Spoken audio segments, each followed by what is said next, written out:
Last night, I sat in front of the old mirror in my grandmother's attic, entranced by the flickering candlelight that danced across the glass. It was then that I heard it, a faint whisper, like a breath against my ear, except it was my own reflection speaking. The words were cryptic yet specific, painting a picture of my future so vivid and terrifying that I felt an icy dread settle in my bones. My reflection spoke of betrayals, shadows creeping ever closer, and a choice that would determine my fate. I laughed it off at first, attributing it to exhaustion and an overactive imagination. But as I turned away, a shiver ran down my spine when I saw my own eyes in the mirror blink, even though I had already looked away. The next day, I couldn't shake the feeling of unease, as if an invisible thread was pulling me back to the mirror.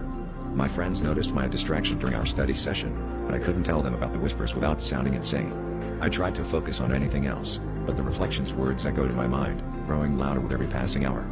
Later that evening, as I walked home, the streetlights flickered above me, and I felt an inexplicable urge to return to the attic. It was as if the mirror's pull had become magnetic, drawing me in with promises of answers and warnings I couldn't ignore. When I finally succumbed and returned to the attic, the atmosphere was suffocating. The mirror stood there, waiting for me, its surface shimmering like a portal to another world. As I approached, my reflection appeared, looking back at me with a knowing smirk.